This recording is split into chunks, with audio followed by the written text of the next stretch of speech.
Bismillahirrahmanirrahim. Assalamualaikum warahmatullahi wabarakatuh.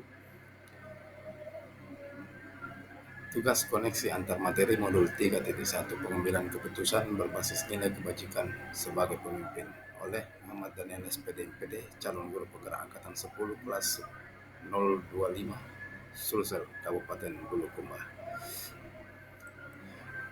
Ucapan terima kasih kepada Bapak Fasilitator, dalam hal ini Haji Ismail SPD MSI, dan pengajar praktik Haji Muhammad Arifin SPD MPD, serta Ibu Hermini SPD MPD atas ilmu dan bimbingan, motivasi, dan ruang yang telah diberikan kepada CGP kelas 025 Sulsel. Semoga dapat saya terapkan dan bernilai pahala di sisi Allah Subhanahu wa Ta'ala. Amin. Capaian umum modul 31. Secara umum, capaian dari modul ini adalah CGP mampu melakukan pengambilan keputusan berbasis nilai-nilai kebajikan, mampu memahami dan menerapkan prinsip moral dalam melakukan pengambilan keputusan, mampu menerapkan strategi pengambilan keputusan untuk menghindari adanya isu kode etik kepemimpinan sekolah dan konflik kepentingan. Pertanyaan pemantik. Ada kegiatan pemantik, mengajarkan anak menghitung itu baik, namun mengajarkan mereka apa yang berharga adalah yang terbaik. Bob Tybalt. Dari kutipan tersebut, apa kaitannya dengan proses pembelajaran yang sedang Anda pelajari saat ini? Bahwa sesuatu yang menurut saya baik, itu belum tentu baik bagi orang lain, termasuk bagi murid.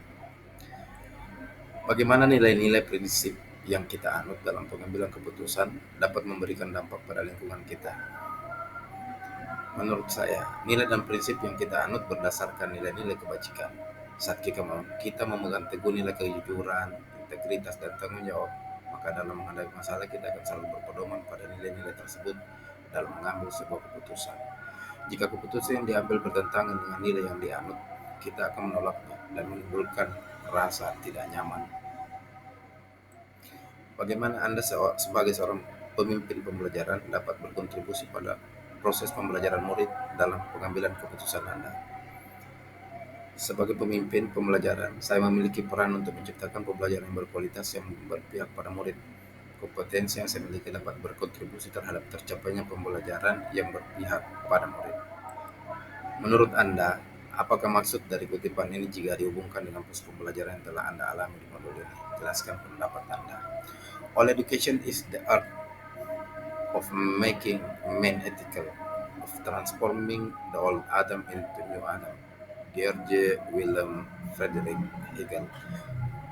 Maksud adalah, modul ini mempelajari bagaimana seseorang pemimpin mengambil keputusan jika dihubungkan dengan kutipan pendidikan adalah sebuah seni untuk sebuah manusia menjadi berperilaku etis. Pengambilan keputusan juga merupakan bagian dari pendidikan yang tujuan akhirnya memaksimalkan potensi peserta didik dan utamanya membangun karakter secara positif. Bagaimana filosofi Ki Hajar Dewantara dengan Pratap Triloka memiliki keterkaitan dengan penerapan pengambilan keputusan sebagai seorang pemimpin? Pratap Triloka yang dicerminkan oleh Ki Hajar Dewantara terdiri dari 3 semboyan, yaitu Ingarso Suntulada, Ingmadia Mangunkarsa, Tuturi Handayani. Semboyan tersebut memiliki arti di depan memberi teladan, di tengah membangun motivasi, dan di belakang memberikan dukungan. Semboyan tersebut tetap menjadi semangat penyelenggara pendidikan seiring dengan perkembangan zaman. Seorang pemimpin pembelajaran harusnya memberikan suri teladan bagi orang yang dipimpinnya. Keteladanan menjadi hal yang penting karena akan berpengaruh pada tingkat kepercayaan orang yang dipimpin terhadap dirinya. Pemimpin pembelajaran harus membangun motivasi dan kerjasama dengan orang yang dipimpinnya, sehingga dapat menjadi rekan sekaligus orang tua di sekolah dan mampu memotivasi murid agar terampil dalam mengambil keputusan yang tepat bagi dirinya. Seorang pemimpin pembelajaran harus mampu memberikan dukungan dan dorongan kepada murid untuk memberikan kesempatan pada murid untuk maju sehingga membantu murid dalam mengembangkan potensi yang dimilikinya. Bagaimana nilai-nilai yang tertanam dalam diri kita berpengaruh pada prinsip-prinsip yang kita ambil dalam pengambilan keputusan. Nilai yang tertanam dalam diri kita akan berpengaruh pada prinsip pengambilan keputusan. Nilai tersebut mempunyai pengaruh pada perilaku seseorang melalui sikap, kemudian berpengaruh pada perilaku akhir mereka. Tindakan atau perbuatan manusia memiliki hubungan yang konsisten terhadap nilai yang dianutnya. Nilai yang dianut guru seperti mandiri, reflektif, kolaboratif, inovatif, dan berpihak pada murid akan mempengaruhi guru dalam mengambil keputusan dari situasi yang dihadapinya, termasuk di dalamnya dilema etika dan bujukan moral. Prinsip pengambilan keputusan terdiri dari tiga, yaitu berpikir berbasis hasil akhir, edge-based thinking, berpikir berbasis peraturan atau rule-based thinking, dan yang ketiga adalah berpikir berbasis rasa peduli atau cap-based thinking. Bagaimana materi pengambilan keputusan berkaitan dengan kegiatan coaching atau bimbingan yang diberikan pendamping atau fasilitator dalam perjalanan proses pembelajaran kita, terutama dalam pengujian pengambilan keputusan yang telah kita ambil. Apakah pengambilan keputusan tersebut telah efektif? Masihkah ada pertanyaan-pertanyaan dalam diri kita atas pengambilan keputusan tersebut? Hal-hal ini tentu bisa dibantu oleh sesi coaching yang telah dibahas sebelumnya. Untuk memudahkan seorang guru dalam pengambilan keputusan yang berdampak pada terciptanya lingkungan yang positif, kondusif, aman, dan nyaman, seorang guru harus memiliki kemampuan coaching. Salah satu model coaching yang mudah untuk dipahami adalah coaching dengan alur Tirta. Tirta merupakan tahapan yang terdiri dari tujuan, identifikasi masalah, rencana aksi, dan tanggung jawab. Model coaching dengan alur Tirta dikembangkan untuk membantu guru atau coach dalam menuntun murid atau coaching untuk menemukan potensi yang dimilikinya dengan memanfaatkan komunikasi yang efektif dan positif melalui pertanyaan-pertanyaan reflektif untuk membantu murid dalam menemukan solusi atas permasalahan yang dihadapinya. Bagaimana kemampuan guru dalam mengelola dan menyadari aspek sosial emosionalnya akan berpengaruh terhadap pengambilan suatu keputusan, khususnya masalah dilema etika. Pada saat pengambilan keputusan dilakukan, seorang guru perlu memiliki kemampuan dalam mengelola dan menyadari aspek sosial dan emosional agar proses pengambilan keputusan dilakukan dengan kesadaran penuh, sadar dengan berbagai pilihan dan konsekuensi yang akan terjadi. Ketika seorang guru telah menguasai pengetahuan dan keterampilan serta sikap positif mengenai aspek sosial dan emosional, maka saat pengambilan keputusan, tujuan yang diharapkan dari keputusan tersebut dapat dipertanggungjawabkan. Saat guru diperhadapkan pada situasi yang menuntutnya mengambil suatu keputusan, diperlukan mekanisme berpikir akan situasi tersebut. Teknik stop dapat diterapkan sebelum mengambil sebuah keputusan.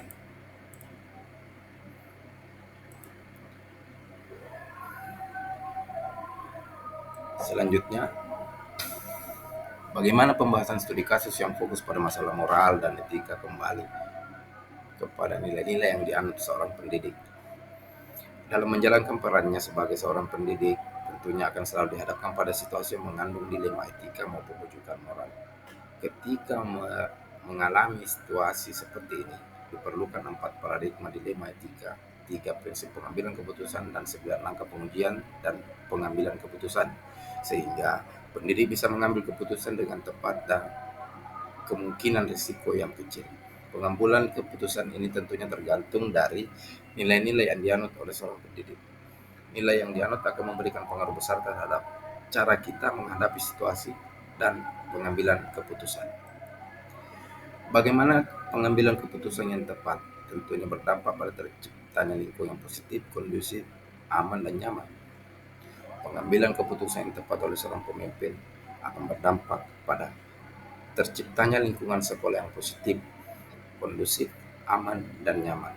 Sesuai dengan materi pada modul ini, pengambilan keputusan yang tepat setidaknya mengikuti 9 tahapan pengujian pengambilan keputusan sehingga dapat meminimalkan risiko yang akan terjadi sebagai konsekuensi pelaksanaan keputusan yang telah diambil. Berikutnya, apakah tantangan-tantangan di lingkungan Anda untuk dapat menjalankan pengambilan keputusan terhadap kasus-kasus dilema etika? Adakah kaitannya dengan perubahan paradigma di lingkungan Anda? Tantangan yang saya hadapi di lingkungan dalam menjalankan pengambilan keputusan terhadap kasus-kasus dilema etika berkaitan erat dengan perubahan paradigma dan budaya sekolah. Tidak jarang pengambilan keputusan oleh sebagian besar pemimpin satuan pendidikan belum menerapkan prinsip pengambilan keputusan dan langkah pengujian, sehingga hasil dari keputusan yang diambil tidak tepat atau tidak dapat diterima oleh sebagian besar anggota atau warga sekolah dan cenderung kurang mempertimbangkan kepentingan murid.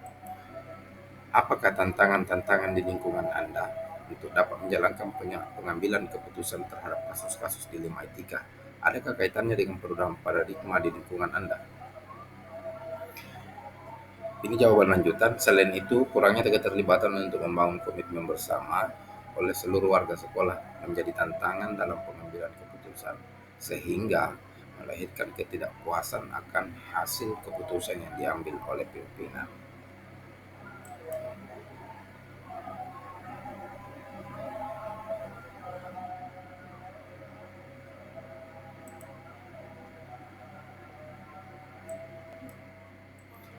Apakah pengaruh pengambilan keputusan yang kita ambil ini dengan pengajaran yang memerdekakan murid-murid kita? Bagaimana kita memutuskan bahwa pembelajaran yang tepat untuk potensi murid kita yang berbeda-beda? Keputusan haruslah bermuara pada keberpihakan bagi murid dengan mempertimbangkan seluruh keputusan berdasarkan orientasi yang berpihak pada murid akan berkontribusi pada peningkatan kualitas satuan pendidikan, terutama dalam hal pelayanan memerdekakan murid. Salah satu contoh pengambilan keputusan dalam manajerial sekolah yakni dengan menetapkan pembelajaran diferensiasi sebagai upaya sadar guru dalam penyelenggaraan proses pembelajaran yang berpihak pada murid baik di kelas maupun dalam program kurikuler lainnya.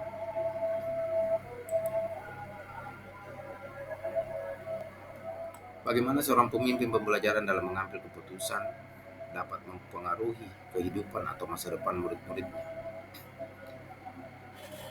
Seorang pemimpin dengan kompetensi yang memadai diupayakan memberikan dampak sebagai hasil berpikir dengan paradigma Ki Hajar Dewantara, sehingga keberpihakan pada murid menjadi sebuah tujuan yang utama. Setiap keputusan yang diambil diupayakan berdasarkan pada pemetaan kebutuhan belajar murid. Guru dapat menggali potensi yang dimiliki oleh murid dan mengembangkannya sesuai dengan bakat minat yang selaras dengan kodrat alam dan zaman. Berikutnya, apakah kesimpulan akhir yang dapat Anda tarik dari pembelajaran modul materi ini dan keterkaitannya dengan modul-modul sebelumnya? Pengambilan keputusan hendaknya berpatokan pada prinsip dasar yang dikembangkan oleh Ki Hajar Dewantara yang menjadi semboyan dalam penyelenggaraan pendidikan di Indonesia, yakni Ingarso Somtolada, Imadia Mangunkarsa, Tuturi Handayani. Pengintegrasian patra triloka pendidikan oleh guru dan pemimpin merupakan indikator pengambilan keputusan yang berpihak pada murid dan sesuai dengan nilai kebajikan serta dapat dipertanggungjawabkan. Sejauh mana pemahaman Anda tentang konsep-konsep yang telah Anda pelajari di modul ini? Dilema etika dan bujukan moral, 4 paradigma pengambilan keputusan, 3 prinsip pengambilan keputusan, dan 9 langkah pengambilan dan pengujian keputusan. Adakah hal-hal yang menurut Anda di luar dugaan? Berikut ini adalah koneksi antar materi terkait pembelajaran yang sudah dilalui mulai dari modul 1 hingga modul 31. Modul 1, 2, dan 1, 3 kaitannya dengan modul 31 yaitu nilai dan peran kita selaku pemimpin pembelajaran akan mempengaruhi keputusan yang kita ambil. Semakin baik nilai yang kita anut, maka akan semakin baik hasil dari pengambilan keputusan yang kita ambil. Nilai akan mempengaruhi cara kita mengambil keputusan dan prinsip yang akan kita gunakan. Selanjutnya, keterkaitan antara modul 31 dengan modul 1.3. Bahwa pengambilan keputusan yang tepat akan menciptakan suasana yang kondusif, aman, dan nyaman. Lingkungan yang positif akan berkontribusi besar terhadap peningkatan mutu layanan yang berdampak pada murid yang merdeka. Berikutnya adalah koneksi antara modul 21 dan modul 31. Untuk mengakomodir kebutuhan murid yang berbeda-beda, pembelajaran berdiferensiasi menjadi solusinya. Apabila seorang guru telah memantapkan atau menetapkan memilih pembelajaran berdiferensiasi sebagai upaya memfasilitasi proses belajar murid, maka pembelajaran yang merdeka akan tercapai dengan sendirinya. Berikutnya, koneksi antar modul 22 dengan modul 31. Untuk mengakomodir kebutuhan murid yang berbeda-beda, pembelajaran berdiferensiasi menjadi solusinya. Apabila seorang guru telah menetapkan memilih pembelajaran berdiferensiasi sebagai upaya memfasilitasi proses belajar murid, maka pembelajaran yang merdeka akan tercapai dengan sendirinya. Koneksi selanjutnya adalah keterkaitan antara modul 23 dengan modul 3.1. Yang pertama adalah bahwa keterampilan coaching akan membantu guru dalam membuat atau mengambil keputusan yang tepat dan dapat dipertanggungjawabkan. Setiap keputusan yang diambil akan mengarah pada pemberdayaan dan pengembangan kompetensi murid secara tepat. Yang kedua, dalam menjalankan peran sebagai pemimpin pembelajaran, pendidik tentunya akan selalu diperhadapkan pada situasi yang mengandung dilema etika dan rujukan moral. Ketika guru berada pada posisi dilematis, hendaknya mengambil pendekatan 4 paradigma dilema etika, 3 prinsip pengambilan keputusan, dan mempertimbangkan 9 langkah pengujian, sehingga pengambilan keputusan dapat dipertanggungjawabkan berpihak pada murid dan sesuai dengan nilai-nilai kebajikan. Setelah mempelajari modul 31, saya menjadi lebih mampu memahami dan menganalisis kasus atau situasi yang termasuk ke dalam dilema etika dan rujukan moral. Dilema etika terjadi jika ada dua nilai kebajikan yang bersinggungan yang terasa sulit untuk diputuskan, sedangkan rujukan moral berorientasi pada prinsip benar atau salah sehingga tidak dapat ditindaklanjuti.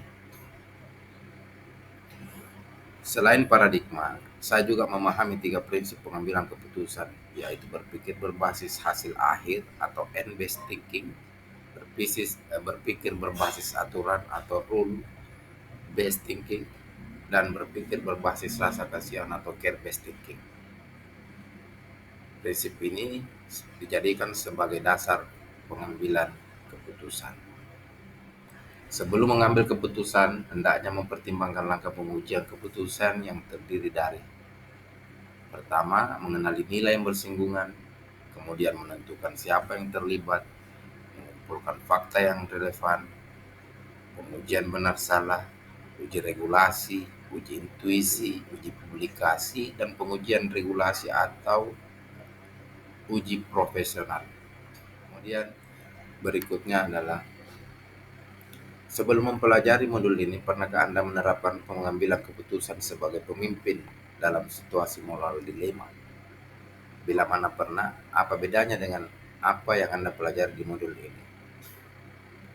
Sebelum mempelajari modul ini, saya pernah mengambil keputusan pada situasi yang mengandung dilema etika, namun belum mengacu pada 3 prinsip, 4 paradigma, dan pengujian keputusan.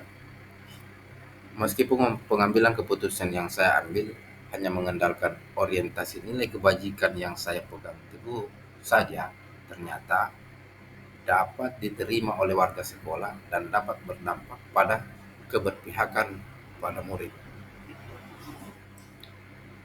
Bagaimana dampak mempelajari konsep ini buat Anda?